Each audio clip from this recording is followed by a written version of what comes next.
ఇలా రాష్ట్రాన్ని ఆర్థికంగా దెబ్బతీసిందే కాకుండా ఈ సైకోరామ్ అంటే సైకిక్ ఏం చేశాడంటే అంత ఆగం చేసినాక కూడా ఇంకా ఏదో ఒకటి రోజు తప్పిదం పట్టాలి, రోజు జనానికి మంచి కంటే ఎక్కువ జనాన్ని తప్పుదో పట్టియాలన్న ఆలోచన మాత్రం బ్రహ్మాండంగా ఉపాయం చేస్తుండు కేటీఆర్. కానీ అది ఒక్కరోజు ఎంటర్టైన్మెంట్ అని అర్థం చేసుకోవట్లేడు. ఆయన ఏదైతే రోజు సోషల్ మీడియాలో ఎవరెవరు ప్రెస్ మీట్లు పెడుతురో తీసి ఆ మధ్యన లైన్ కట్ చేసి నేనేదో చెప్తే ముందు కట్ చేస్తాడు, వెనకాల కట్ చేస్తాడు, మధ్యాహ్నం పెట్టుకుంటాడు.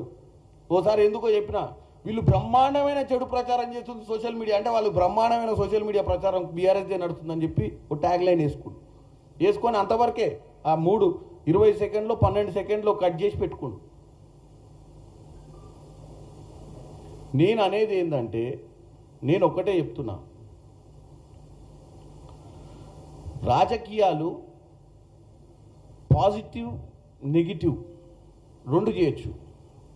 అపోజిషన్ ఉన్నంత మాత్రాన ఓన్లీ నెగిటివ్ పాలిటిక్స్ చేయాలి, నెగిటివ్ లైనే తీసుకోవాలి, నెగిటివ్ రాజకీయాలు చేయాలన్న ఆలోచన నుంచి బయటికి రండి. ఫస్ట్ ఇది తెలంగాణ, మనం అందరం యుద్ధం చేసి తెచ్చుకున్న తెలంగాణ, బంగారు తెలంగాణ సాధించాలనే అప్పుడున్న కాంగ్రెస్ పార్టీ ఇచ్చిన తెలంగాణ ఇది. సరే, ప్రజలు మీకు ఓటేసిర్రు, 2 సార్లు మిమ్మల్ని అధికారంలో కూర్చోబెట్టారు. అప్పుల పాలైన రాష్ట్రంలో ఇవాళ గాడిలో పెట్టడానికే 24 గంటలు పనిచేస్తే మైండ్ని డిస్టర్బ్ చేయడానికే ఇవాళ ముఖ్యమంత్రిని మనం రోజు అటాక్ చేసినట్టయితే కెమెరాస్ ఉన్నాయి అక్కడ కదా, రోజు ముఖ్యమంత్రి గారిని అటాక్ చేస్తే ఏదో బ్రహ్మాండమైన పేరు వస్తుందన్న ఒక ఆలోచన ఎవరు తప్ప అసలు వాస్తవంగా ఏం చేస్తే ప్రజలు మనం దిక్కు చూస్తారు, ఏం చేస్తే ప్రజలు చిరకాలంగా మనం గుర్తుపెట్టుకుంటారన్న ఆలోచననే లేదు. మీరు చేసే దుష్ప్రచారం, మీరు చేసే చెడు ప్రచారం వల్ల ఒక గంట ఎంటర్టైన్మెంట్ కావచ్చు ప్రజలకు. ఓ గంట మీరు ఇచ్చిన సోషల్ మీడియా విజువల్స్, ఈ రాంగ్ కంటెంట్ మీరు ఏదైతే ప్రాపగాండాని మీరు ఏదైతే ఈరోజు ప్రజలలో తీసుకుపోయి ఈ ప్రభుత్వాన్ని మొత్తమే ఇంకా అయిపోయింది, ప్రభుత్వం ఏం లేదని చెప్పే ప్రయత్నాన్ని ఇవాళ తెలంగాణ ప్రజలు అర్థం చేసుకోవాలి.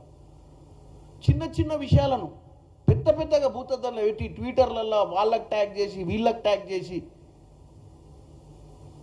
ఏం చేద్దాం అనుకుంటారో తెలంగాణ ప్రజలు. బీఆర్ఎస్ పార్టీ సైకో భావాలను, ముఖ్యంగా పార్టీలో ఉన్నటువంటి కేటీఆర్ గారు ఇవాళ ఆయన పిలిచి రాష్ట్ర వ్యాప్తంగా వాళ్ళ కార్యక్రమాలు చేసుకోవాలంటే రాష్ట్ర వ్యాప్తంగా వాళ్ళ నాయకులకు పిలిచి ఐకేపీ సెంటర్ల దగ్గర ఏమవుతుంది, రాష్ట్ర వ్యాప్తంగా ఇంద్రమ్మ ఇల్లులు పంచితే లబ్ధిదారులకే వస్తున్నాయా, పేదవాళ్ళకే వస్తున్నాయా, పేదవాళ్ళకు రావాల్సిందే అని చెప్పి పోరాటం చేయాల్సినటువంటి వ్యక్తి ఈ చిల్లర రాజకీయాలు మానుకోవాలని చెప్తున్నా. అది తెలంగాణ